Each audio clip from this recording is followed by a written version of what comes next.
Hello and welcome to the Underhive. We are back with some more How to Command the Death Guard. In this series, we're going to discuss every aspect of the Death Guard, so whether you're looking to get more out of your army, or you're thinking of joining Nurgle's finest, then there's something here for you. In this episode, I'm going to correct a mistake that I'd made on the Terrax pattern termite. Now, in case you did watch that video, I'm actually going to address the rhino, the Terrax pattern termite, and the Dreadclaw drop pod in this video. So there'll be a three-way comparison. There's a bit more for you in this video than there was in the previous. So if you want to stick around to watch this as well, I would greatly appreciate it. But there is something here for you either way. So today we're going to take a look at the rhino, Terrax pattern termite as turn 2, turn 3 delivery systems essentially. And the Dreadclaw drop pod as your way to do a turn 1 charge. You're by no means guaranteed that charge, but you could do it. It's not beyond the realms of possibility. It's not even that far off of a 50-50. And to be honest, for a move that can win a game, with an army that realistically hovers around about 50% win rate anyway, I'll take a 50-50 to potentially win the game on turn 1. Why would you not? But if you're not a gambling person, that might not be up your street. But let's dive in and take a look at these transportation options.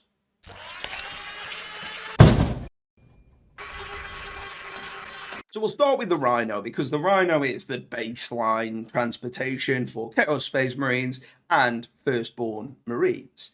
It's something that I'm pretty sure we'll have all seen on the table a handful of times, if not more. Chaos Rhinos come in at 80 points. You can upgrade them with a Havoc launcher or a better sponson mounted gun, or pintle mounted, whichever it's called. But the bottom line is, I don't necessarily think it's worth it. You're not taking it for firepower in any case. You're taking it for the transportation purposes only. So keep it cheap, 80 points, perfectly fine. Now, the biggest reason to run transports for me is the fact that the Plague Marines have effectively seen about a 100-point discount. You may not have been running Plague Marines before, specifically because upgrading them was very expensive, and running them as knives and bolters wasn't that effective beyond letting them do actions for you as squads of 5 and maybe take 2 to go out and do things, because they're a bit more durable than Poxwalkers and might well survive long enough to do a late game action on a distant objective. But now, with the reduction to their upgrades, or their upgrades being free, means that you've effectively saved around 100 points on the 10-man squad if you take all the upgrades, which you will, of course. So you can effectively fit a rhino into a list where you previously had upgraded Plague Marines for free, which is very, very nice. Now, of course, there are a lot of other options you could also fit in. You could fit in another squad of Poxwalkers, maybe another small squad of Plague Marines, maybe a Fetid Virion. So it's not fair to say that the Rhino's the best choice for that. It depends entirely on your game plan. But with the Rhino, you are getting something that no other unit can essentially provide you, which is more speed on your Plague Marines. Now, the Noxious Blightbringer can, of course, add an inch to their move and advance, but that isn't really comparable with moving 12 inches in the Rhino plus an advance if you wanted to. Now, the major downside with the Rhino is its overall lack of toughness.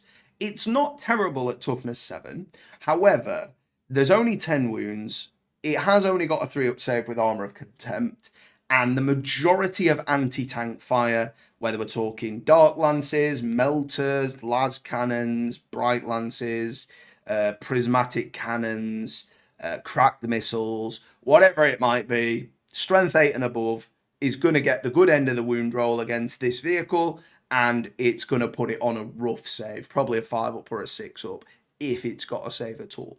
So it will get chewed through fairly quickly on turn 1 if your opponent goes first and you've left it out in the open, which means it's probably a good idea to hide it behind something obscuring if you can, in order to keep it alive if you do go second.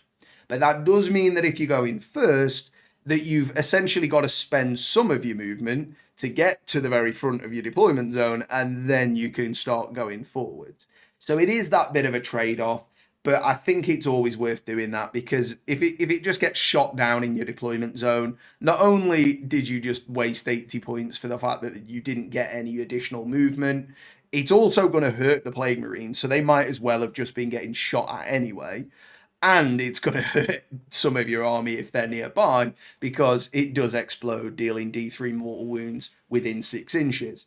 If that happens turn 1, there's a significant chance it's hitting 3, 4, 5, 6 of your units, and that would really suck. So for me, that's the major downside to the Rhino, is that it's providing you movement, but to stop it getting destroyed immediately, particularly if your opponent goes first, you have to hide it, which reduces its movement on the first turn, which then hands initiative to your opponent to shoot at it again. And I just think if I see a Rhino on the board like that, say, Death Guard against Chaos Space Marines, just so it's not a mirror. Of course, their Rhino, I believe, is a bit better now. I've not actually got the new codex, but I believe it's a bit better. Ultimately, if I saw the Rhino, I'm like, well, yeah, of course, the guys in there want to get up close. I'm going to shoot that Rhino. And, with a couple of Plague Burst Crawlers or a couple of Blight Haulers, you wouldn't necessarily have a tough job killing it. So for me, I am hesitant to take a Rhino. I have seen them used effectively in Death Guard, but it doesn't really work for me. I think at 80 points, it's a bit much of a tax, but it does do something. I can see it as a reasonable pick. Next up, we'll take a look at the Terrax pattern termite. So, of course, I made the mistake here on the rules. The ruling says you can set it up underground. If you do, in the reinforcement steps of one of your movement phases, you can set this model up anywhere on the battlefield that is more than 9. The teleport strike wording is if you do, then in the reinforcement steps of one of your movement phases. So I have seen it be worded as any, but in here and on Battlescribe for the Terrax pattern termite, the wording is one of your movement phases. So I was wrong that it can deploy turn 1. It can't. It does work the same as teleport strikes by the looks, and it makes sense. You'd imagine that it's not like under the enemy's deployment and like, right, we've waited for you, we're coming out. I did think that was why it was more expensive and felt like, oh, it's a great value unit. Maybe they want to push the Forge World Termite. But it's a Forge World model. Of course, they're not discounting the point cost. It comes in turn 2. So for me, I would recommend running the Terrax pattern termite with the 2 Volkite charges for an additional 10 points. What you're getting for that over the 2 combi bolters is, so you've got, with the combi bolters, rapid fire 2, and you've got 2 of them. So you'd have 4 shots or 8 in half range. If it's coming up within 9, it is within half range, so it's going to get 8 shots with those combi bolters. They're at strength 4, AP 0, damage 1.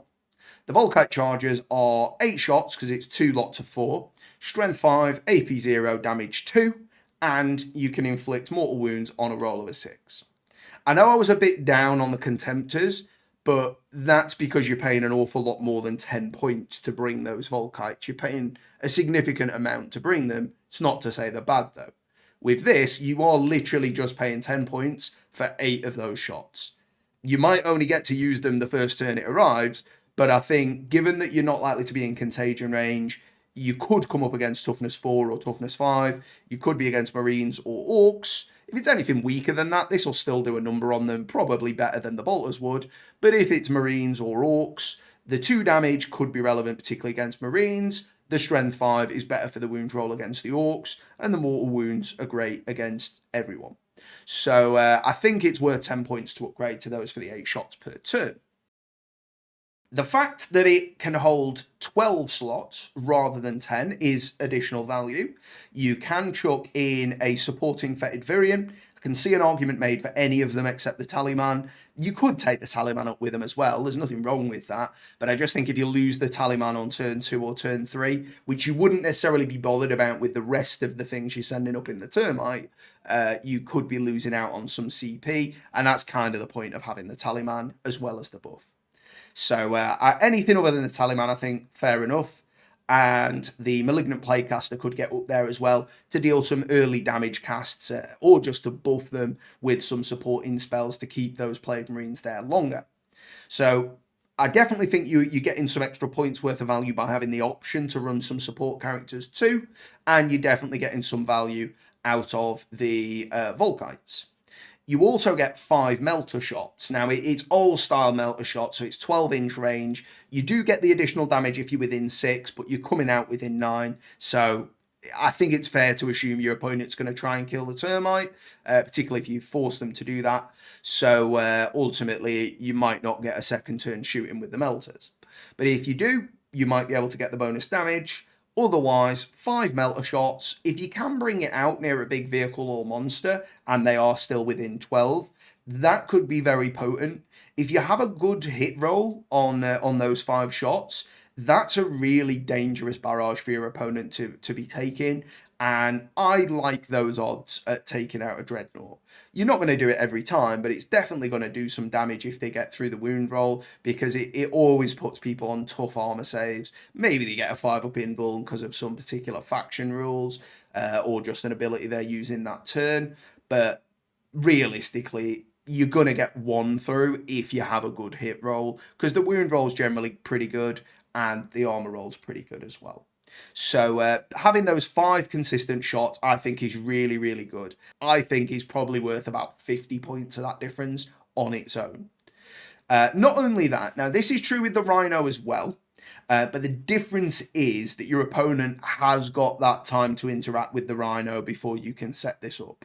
But the termite, when it comes out, you can deploy it side on along that 9-inch sort of distance, between pieces of terrain, depending on the map, and you can deploy your inhabitants of the termite behind it.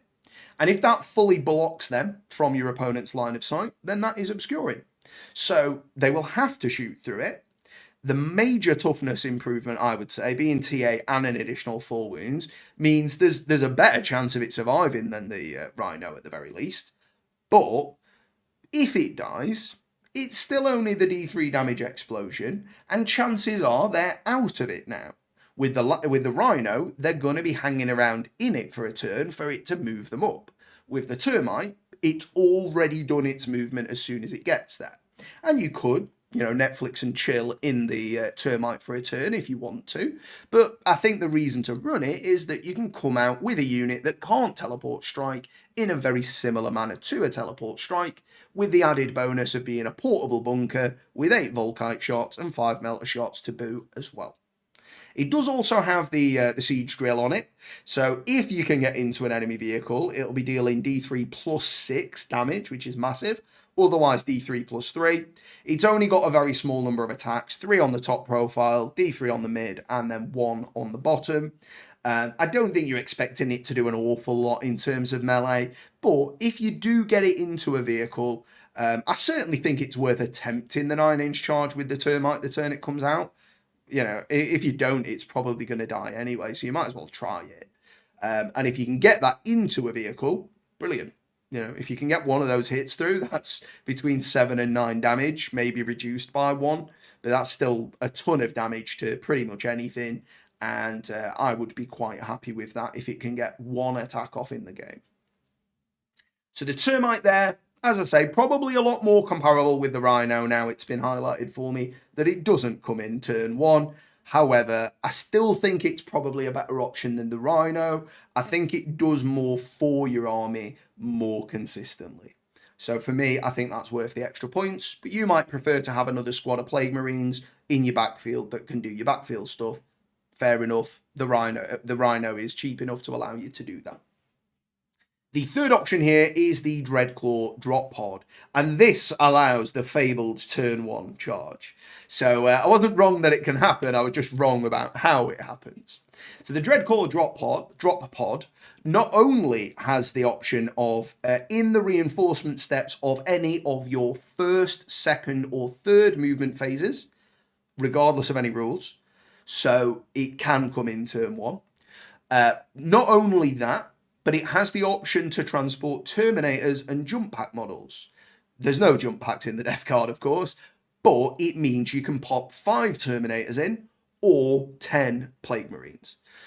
So you've not got the option to run a support model in there with the 10-man squad of Plague Marines, But you could take 4 Terminators and another support character if you want to. Perhaps even 2 if they're not Terminator support characters. That wouldn't be a bad shout at all. I think the Death Shroud are the kind of model that really love a buff because they're so valuable at what they do. So I can understand doing that. Personally, I think if I was using the drop pod, it would be 5 Death Shroud in there.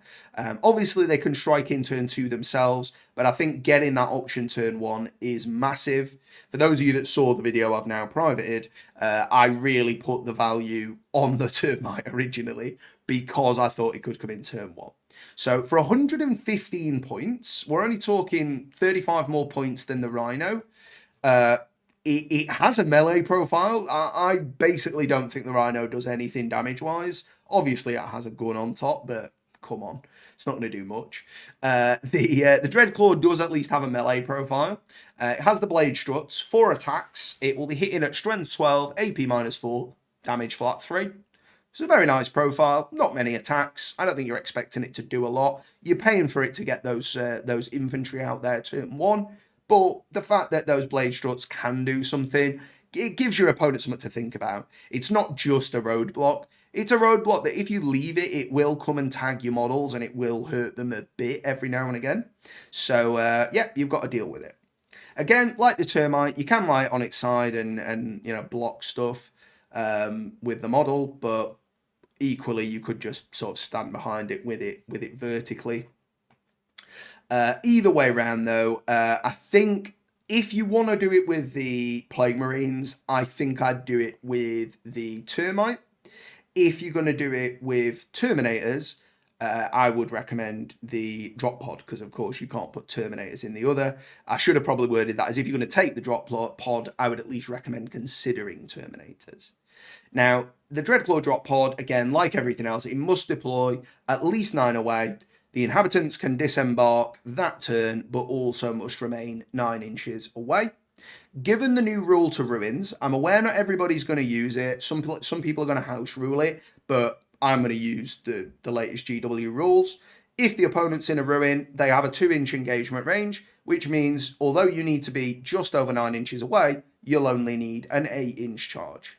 Now, against an opponent that wasn't playing that in the way that GW has looked to change the rules to stop, which is to abuse the size of your opponent's bases by not leaving them enough room to get in the ruin, but also being more than an inch away from the edge of the ruin so that they can't get in engagement range. That's why the rule changed.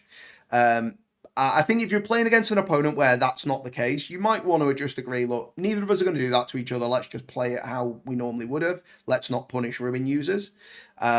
But at the end of the day, I want to use the proper rules. So as long as my opponent's happy to do the same, we can both account for that, and it is what it is. So in that scenario, if they are in a ruin, then it's an 8-inch charge. If you're willing to spend a reroll, the 9-inch charge is just shy of a 50-50. It's about 47%. I would be willing to take that odds. Not everybody's going to be comfortable with that, particularly not in a competitive environment, but I think I still would. I'm not always a gambling man, but I would be willing to take it on the charge because charges always feel like a gamble anyway with Death Guard, so I would take it on turn 1, why not? If they are in the ruin and you're playing with that rule and you're getting an 8-inch charge, it is significantly more than an 80% chance. Significantly more than a 50% chance to make that with the command point reroll. And again, I would take those odds every day of the week.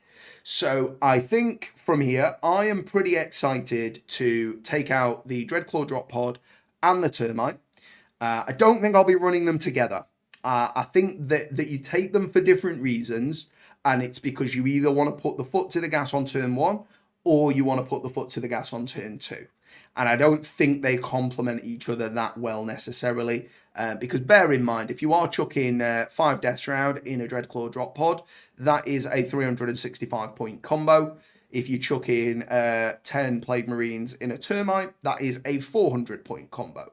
So if you wanted to do both, that is already half of your army, and you're only deploying 2 units, arguably, because the transport, whilst they will get something done, won't get as much done as, you know, another squad of Death Shroud would have deployed in on turn 2 from a teleport strike. So there is something to be said that it is a tax. I would only recommend running 1 transport with Death Guard. There are armies where 2, sometimes even more than that, if you can jiggle it with the slots, can be relevant. But for me, I think exactly 1 is just right. And it really doesn't matter whether you want to go for the rhino, the termite, or the drop pod, as long as you play to that out. For me, I think the rhino is by far the weakest because it's actually reliant on its own movement, which is the reason you're taking it in the first place. The others just get it done, and I think they're worth the premium. Now, one of the issues with spending my time and correcting mistakes, but spending my time putting these videos out for you, I will say I'm not complaining. I love doing it, and thank you for getting involved to everybody that has. But one of the hardships of doing that is that it does take a lot of time, and it does limit my ability to play games. And of course, getting reps in as the game evolves and changes, as the meta evolves and changes, is very important. So I am looking to get a game in today, and at least one of you recently, but there have been mentions of it in previous videos. But at least one of you has recently asked about, would you do some after action reports? Would you do some battle reports, etc.? So just a look behind the curtain for any of you that have stuck around long enough. I have got a table. I have got mats. I have got some new terrain coming. I have got my army. I am building a Chaos Knight army. I have got things in place to look to do that in the future, but I wouldn't be willing to do it unless I can do it in a quality that I'm happy with, and that means that I would watch. Because if I don't think I would watch it, I wouldn't expect you to. So the biggest hurdle for that for me is going to be a good camera. Now, not asking for sympathy or anything in any capacity there. It's something I'm looking to work towards, and I have a plan for it. But it isn't something I can do at the drop of a hat. I may well, once this new terrain comes and it looks a little bit sharper, I'll need to get it painted up. But once I've got that, I could actually do some like phone recording and have that as like B-roll footage behind me. I don't think that's a bad shout, and I'm going to give that a go, which is why I've bought the new terrain, because my old terrain's crap.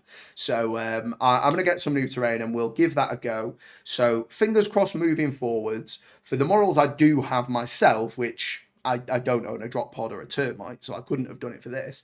But for the models that I do own myself, I can at least then record some B-roll positioning, some examples of movement and things like that for some analysis that I want to do later down the line. So that is coming. Thank you for your interest in mentioning that. And for those of you that have maybe just thought about it and not commented it, thank you for your consideration in that regard. It is something I want to work towards in the future.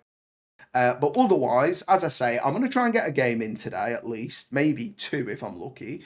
And I'm quite happy to sort of keep notes throughout the game and maybe do like an after action. This is what worked, this is what didn't. The issue is, if you haven't seen the game, there's a lot of explaining, like, oh right, I played Black Templars and this is what Black Templars do, and oh, he had this unit that does this ability, oh, and his Terminators had -1 damage, and oh, they also had this or that or the other. So I don't want to get into that where I'm giving you a play-by-play, blow-by-blow of every single thing that occurred. So what I'll probably do is just look at how did I play a particular unit that either stood out or did badly in that game, and what am I planning to do to compensate for that in future? Was it variance? Do I think, yeah, I made the right decision, it just didn't work? Or did I make a bad decision? Would there have been a better choice there for that? So if that's something you're interested in, firstly, thanks for sticking to the end of the video. But if you're interested in that sort of thing is coming. I just need to play more games and record less videos, but it's always hard to do that when I really appreciate you guys getting involved, and I want to keep producing content for you to entertain you. So thank you so much for everybody that's got involved. Thank you so much all for watching, and I will see you next time in the Underhive.